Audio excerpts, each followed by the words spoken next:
বন্দরে কোন রকমের 200%, 400%, 500% যে একটা ফাইনাল রেন্ট এটা যে আরোপ করে, এটার থেকে আমরা অন্তপক্ষে অব্যাহতি চাই। কারা চায়? প্রত্যেকটা ব্যবসায়ী চায়।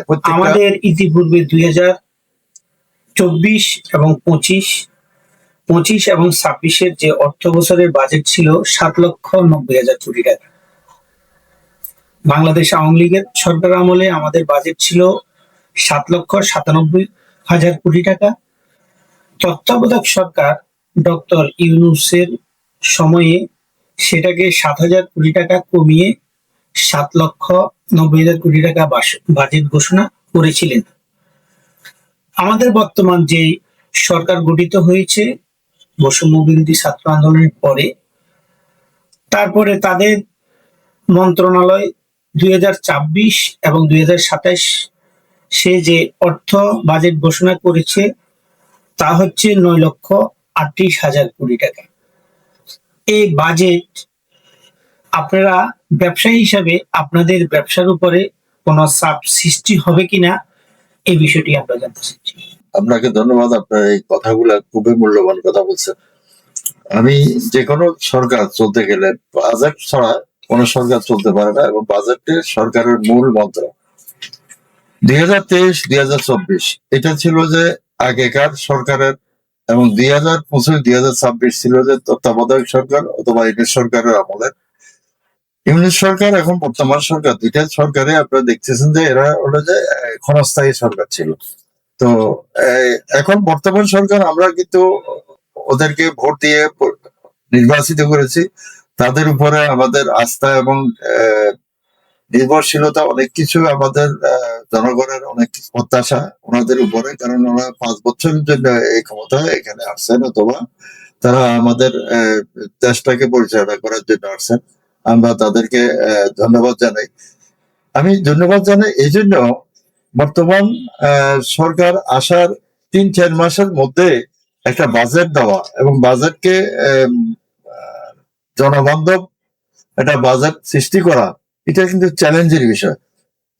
বর্তমান সরকার যিনি অর্থ এবং পরিকল্পনা মন্ত্রী আছেন আহমেদ হোসেন মাহমুদ সাহেব, উনি কিন্তু খুবই দক্ষ একজন শক্তিশালী রাজনীতিবিদ। সেই হিসেবে ওনার দক্ষতায় আমি মনে করি যে বাংলাদেশ সরকারের যে সমস্ত কর্মকাণ্ড গুলা আমরা করতেছে অথবা করবে, সেগুলো কিন্তু একজন অর্থমন্ত্রী হিসেবে ওনার যে বাজেটটা উনি পেশ করছেন, সেই বাজেটটা জনগণের জন্য বলতে আমি 3টা যদি ভাগ করি, একটা হলো নিম্ন মধ্যবিত্ত, একটা হলো মধ্যবিত্ত, আর একটা হলো উচ্চ মধ্যবিত্ত যারা আছেন সবাই কিন্তু এটাকে যদি আমরা আরেকটু যদি ভাগ করি, সেটা হলো যে নিম্ন মধ্যবিত্ত এবং মধ্যবিত্ত দুইটা হলো যে কৃষি সমাজে যারা আছে, কৃষি কাজের সাথে নির্ভরশীল, যারা গ্রামে বাস করে, তাদেরকে যদি আমরা ওই 2 শ্রেণীতে ভাগ করি, তাদের জন্য কিন্তু অনেক কিছু এই বাজেটে কিন্তু তাদের জন্য অনেক কিছু রয়ে গেছে।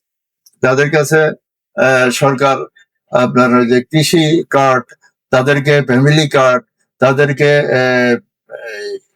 অর্থ ঋণ, তাদেরকে আপনার যে হেলথ কার্ড, এই যে কতগুলা কর্মসূচি গ্রহণ করছে, এগুলো যদি সঠিকভাবে বাস্তবায়ন করতে পারে, এই যে আপনার কৃষি কাজে যারা অংশগ্রহণ করে এবং গ্রামে যারা বাস করে তাদের জন্য অত্যন্ত নির্ভরশীল এবং সুন্দর একটি বাজেট আমি মনে করছি।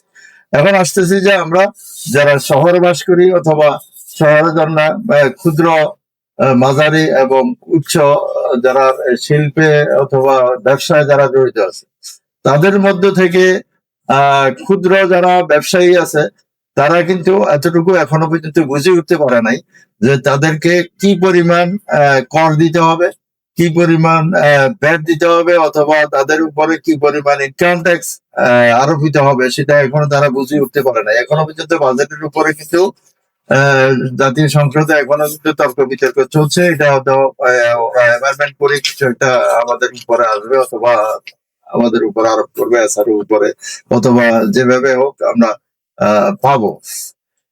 তবে ব্যবসায়ীরা কখনো, আমি এ পর্যন্ত দেখি নাই, আমি তো শুনিও নাই যে কোনো ব্যবসায়ী সরকারকে কর দিছে দিবে না অথবা নেগেটিভ একথা কেউ কোনোদিন মুখ দিয়ে বাহির করে নাই। তবে একটা জিনিস সুবিধা অসুবিধা যাই কিছু বলার না কেন, আমরা সিস্টেমটা যদি এরকম আমাদেরকে বলা হয় যে এই ক্ষুদ্র যারা ব্যবসায়ী আছে তাদের জন্য একটা ফিক্সড যদি অ্যামাউন্ট করে দেওয়া হয়, যে এই ফিক্সড অ্যামাউন্টটা তারা দিবে।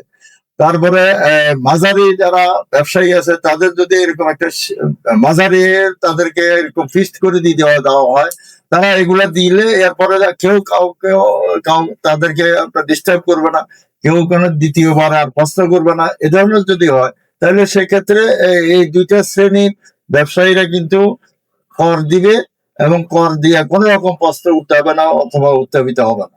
যারা উচ্চ অথবা বড় শিল্প প্রতিষ্ঠানের মালিক যারা আছে তাদের এখানে অনেক কিছু কাজ কাম আছে, অনেক তাদের কর্মকাণ্ড আছে। এক একজন একজন দুইটা, একটা দুইটা পাঁচটা দশটা এরকম ইন্ডাস্ট্রির মালিক, অথবা তারা বড় বড় আমদানিকারক, তারা রপ্তানিকারক। সেই ক্ষেত্রে তাদের ক্ষেত্রে কিছু না কিছু এগুলা সমস্যার সৃষ্টি হতে পারে বলে আমি মনে করি। কিরকম?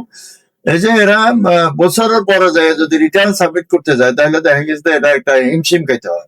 তো এই ক্ষেত্রে আপনার ওরা আমার সাজেশন হলো যে এ সমস্ত বড় বড় ব্যবসায়ীরা তারা যদি প্রতি 2 মাস 3 মাস অন্তর অন্তর, যে গভর্নমেন্ট যেখানে বর্তমানে যে পজিশনটা রাখছে অর্থাৎ 25% পর্যন্ত রিবেট পেতে পারে, অথবা তাদেরকে 25,000 টাকা পর্যন্ত তাদেরকে রিবেট দিবে অথবা মাফ করে দিবে, এই সমস্ত কিছু এখন এগুলা যদি চূড়ান্ত ভাবে যদি সরকার এগুলাকে বলে দেওয়া হয়, ইমপ্লিমেন্ট করে, তাহলে সেক্ষেত্রে আমরা ব্যবসায়ীরা যারা আছি তারা অন্তপক্ষে কিছু না কিছু উপকৃত হবে, আর সরকারও কিছু উপকৃত হবে। তবে একটা বিষয় হলো এরকম, সরকার অন্ততপক্ষে প্রত্যেক ব্যবসায়ীদেরকে অন্তপক্ষে ব্যবসা বান্ধব করে তাদেরকে তুলে নিতে হবে। ব্যবসা বান্ধব যদি না হয়, শুধুমাত্র কর ওদের দিতে থাকবে, আর সরকার তাদেরকে অন্তপক্ষে আপনার ব্যাংক বলার, বীমা বলার, অন্যান্য ক্ষেত্রে যদি এগুলাকে সহজীকরণ যদি না করা হয়, ব্যাংকের থেকে যদি ঋণ নেওয়াটা যারা 2-4 জন অথবা শতকরা 10 জন যদি এ ধরনের হয়, যারা ঋণ নিয়ে সরকারের ঋণ কিন্তু তারা দিচ্ছে না, সরকারের ঋণ তারা সঠিকভাবে আদায় করে না, সেক্ষেত্রে এরা হয়তো কিছু লোক আমাদেরকে সবাইকে এটা যদি একই পাল্লায় মাপে এটা হবে। তো ওই 10% লোকেরা বাদ দিলে 90% লোক কিন্তু এখানে ঋণ নিয়ে ঋণ পরিশোধও করে ঠিকভাবে, এবং ঋণ নিয়ে পরিশোধ করতে গেলে তখন সরকারও ঠিকভাবে চলে এবং রাষ্ট্র ঠিকভাবে চলে, ব্যাংকও ঠিকভাবে চলে। এখন ব্যাংক এখানে যদি দেউলিয়া হয়ে যায়, ব্যাংক যদি সঠিকভাবে তার ঋণগুলোকে সঠিকভাবে দিতে না পারে, এবং ব্যবসায়ীরা যদি তাদের সঠিক এলসি খুলতে না পারে, তারা যদি জনগণকে সে সমস্ত সুযোগ সুবিধা দিতে গেলে এই সমস্ত কিছু সহজীকরণ করতে হবে, যেগুলা অন্ততপক্ষে এই ঋণ, ব্যাংক, এলসি খোলা, মাল যে আসলে মাল বাজারজাত করা, এই সমস্ত কিছু সহজীকরণ করতে হবে। এগুলা যদি করতে পারি আমরা, যদি সবার সাথে মিলেমিশে এগুলা যদি সরকার এবং আমাদের মধ্যে যদি একটা দূরত্ব যেটা ছিল এটা যদি আমাদের কমাই আনা যায়, তাহলে মনে করি যে আমরা সরকার ট্যাক্স ছাড়া চলতে পারবো না। আমরাও চাই যে সরকার ট্যাক্স নেয়, কিন্তু আমাদেরকে যেন হয়রানির মধ্যে না পালায়, আমরা যেন অন্ততপক্ষে এইগুলা নিয়ে আমরা সরকারের সাথে একসাথে যেন কাজ করতে পারি, আমি এটা থেকে বিশ্বাস করি। আরেকটা জিনিস আপনাকে যেটা বলবো সেটা হলো, দেখেন আমরা একটা ইন্ডাস্ট্রি করতে চান, কোথাও কোনো কিছু নতুন করে সৃষ্টি করতে চান, উদ্যোক্তা হইতে চান, তাহলে আপনার যদি একটা পয়েন্টে যাইয়া, এক জায়গায় যাইয়া যদি আপনার এই জিনিসগুলাকে যদি আপনার রেডি করতে পারেন, অর্থাৎ বিনিয়োগ বোর্ড, সে যদি বিনিয়োগ বোর্ডে যদি পারমিশনটা যত কিছু আছে সমস্ত কিছু আইআরসি ইআরসি বলেন সবকিছু যদি এক জায়গায় যদি আমাদের সীমাবদ্ধ থাকে, এবং আমরা এক জায়গা থেকে যদি পারমিশনটা পাইয়া গেলাম, তাহলে সেক্ষেত্রে দেখা গেছে যে আমাদের এই ইন্ডাস্ট্রি করতে আমার আর কোনো রকমের কোনো ব্যাগ পাইতে হলো না। আরেকটা জিনিস খেয়াল করবেন যে বিদেশি বিনিয়োগকারীরা তারা চাইবে যে আপনার 5 থেকে 7 দিনের ভিতরে আপনার জন্য বন্দর থেকে এবং কাস্টম থেকে রিলিজ করে মালটা যেন আপনার ফ্যাক্টরিতে নিয়ে নিতে পারেন, আপনার ইন্ডাস্ট্রিতে যেন নিতে পারেন। এবং আপনার সেই হিসাবে যদি এভাবে যদি আপনার ফ্যাসিলিটি দেন, প্রত্যেকটা লোক চাইবে যে এই দেশে যেন বিনিয়োগ করে। কিন্তু বিনিয়োগ করতে চাই দেখা গেছে যে আপনার একটা কনসাইনমেন্ট মাল খালাস করতে যদি 1 মাস 2 মাস সময় লেগে যায়, 15 দিন 20 দিন সময় লেগে যায়, তাহলে দেখা যায় যে আপনার মাল আসতে দেখা গেছে যে অথবা 15-20 দিন লাগছে আপনার চিটাগাং বন্দরে এসে পৌঁছছে, অথবা কোনো বন্দরে এসে পৌঁছছে। কিন্তু এখান থেকে আমরা খালাস করতে আবার 20 দিন লাগে। এই 20 দিনের এই ড্যামারেজটা, এই হয়রানিটা, এই সমস্ত কিছু ব্যবসায়ী হইতে চায় না অথবা দিতে চায় না। সেই জন্য এটার পদ্ধতিগত ব্যাপার এরকম হবে যে বন্দর শুধু কন্টেইনার রিসিভ করবে, কন্টেইনার রিসিভ করে সে কন্টেইনারটা ডেলিভারি দিয়ে দেবে। কোথায়? মনে করেন বেসরকারি ইয়ার্ড আছে, বেসরকারি ডিপো আছে, সে সমস্ত বেসরকারি ডিপোকে দিয়ে দিবে।